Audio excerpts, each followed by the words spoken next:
নিয়ে গ্রামের উদ্দেশ্যে রওনা দিলেন।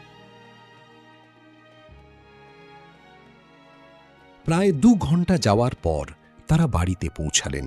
তিনি জানালায় খেয়াল করলেন কালো কিছু একটা দেখা যাচ্ছে। কে কি ওখানে? শহরের মানুষের ব্যস্ত জীবন। এই ব্যস্ত জীবনে পরিচিত একজন ডাক্তার ছিলেন ডাক্তার আরিফ সাহেব।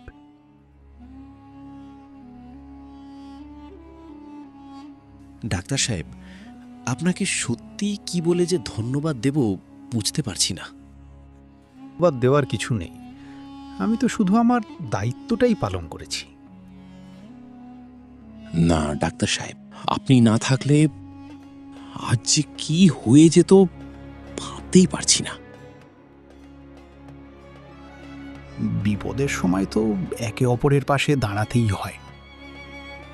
আপনার এই উপকারের কথা আমি কোনো দিন ভুলব না।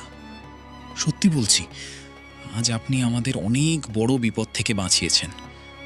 আপনি না থাকলে আজ সত্যি অনেক বড় ক্ষতি হয়ে যেত। সারা দিন রোগী দেখার পর তিনি মানসিকভাবে খুব ক্লান্ত হয়ে পড়তেন। এভাবেই বেশ কিছুদিন কেটে যায়।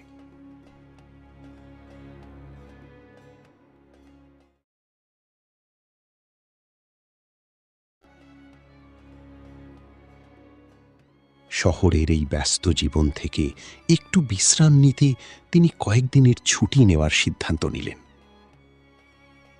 বহু বছর আগে বাবার তৈরি গ্রামের বাড়িতে কিছুদিন কাটাবেন। যেই ভাবনা সেই কাজ।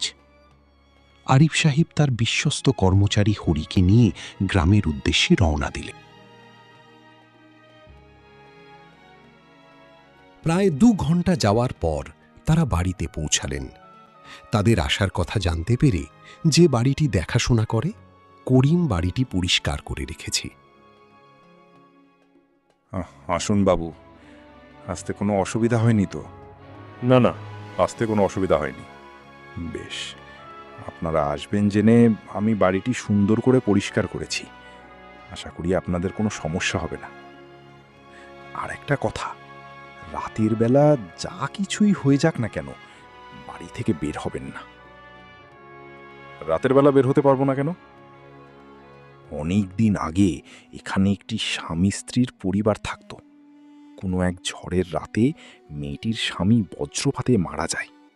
মেয়েটি তার স্বামীর মৃত্যুর খবর মেনে নিতে না পেরে আত্মহত্যা করে। তারপর থেকেই অনেকে বলছে তারা এখানে অদ্ভুত কিছু দেখেছে। করিম, তুমি জানো আমি বিজ্ঞানের মানুষ, ভূত প্রেতে বিশ্বাস করি না। প্রথম দিন রাতে প্রচণ্ড ঝড় বৃষ্টি শুরু হলো। হরি তখন রান্না করছিল, আরিফ সাহেব বসে আছেন। এমন সময় তিনি জানালায় খেয়াল করলেন কালো কিছু একটা দেখা যাচ্ছে। কে কি ওখানে? কি হয়েছে বাবু? জানালায় কিছু একটা দেখলাম। কই, কিছু নেই তো। তাছাড়া এই ঝড় বৃষ্টির রাতে কে ওখানে কেন থাকবে?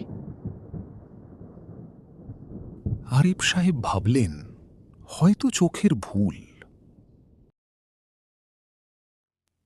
একদিন শহরে কিছু কাজ থাকায় তাকে গাড়ি নিয়ে শহরে যেতে হয়।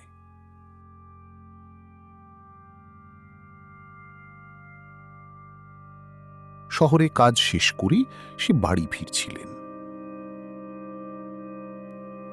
একা নিঃশব্দে তিনি গাড়ি চালিয়ে যাচ্ছে।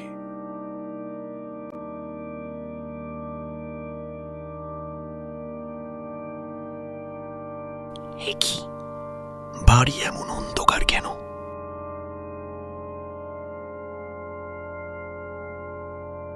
বাড়ির ভেতরে ঢুকে তিনি দেখে পুরো বাড়ি অন্ধকার, কেউ নেই।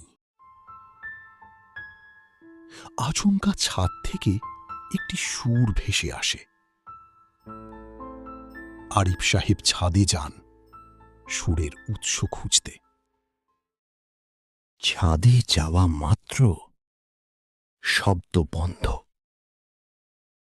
একটা অনাবিলপ স্তব্ধতা নেমে এলো ছাদে। আরিফ সব দিকে তাকিয়ে দেখে, কিন্তু কাউকে তো দেখতে পায় না।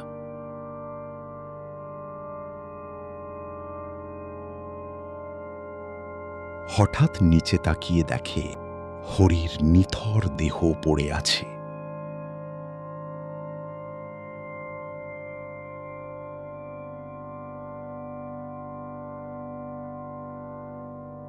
কে কে ওখানে?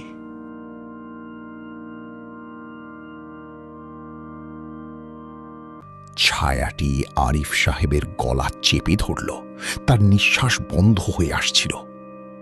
এমন সময় এ কি, ঘরে তো কেউ নেই, মনে হয় সকলে ছাদে আছে। ডাক্তার সাহেব, বাড়ি আছেন? মানুষের শব্দ পেয়ে ছায়াটি আরিফ সাহেবকে জোরে ধাক্কা দিয়ে ছাদ থেকে নিচে ফেলে দেয়। এ কি ডাক্তার সাহেব, আসুন আসুন, আমার হাত ধরে উঠে আসুন।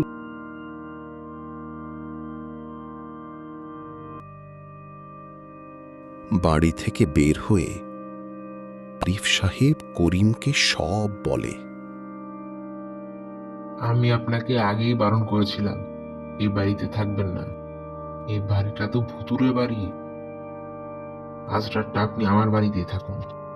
আপনি যদি আমার কথা শুনতেন তাহলে বেচারা হরিকে আজ এভাবে প্রাণ হারাতে হতো না।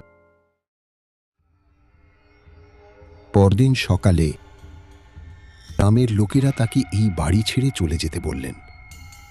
তাদের কথা মতো সেদিনই সে বাড়িটি ছেড়ে চলে যায়। গাড়ি ধীরে ধীরে গ্রামের রাস্তা ছেড়ে শহরের পথে এগিয়ে গেল। আর পিছনে রয়ে গেল সেই বাড়ি, যেখানে এখনো সেই অতৃপ্ত ছায়াটি রয়েছে। সেই বাড়ি আজ নীরব পড়ে আছে, কিন্তু এখন সেখানে একটি নয়, দুইটি ছায়া থাকে।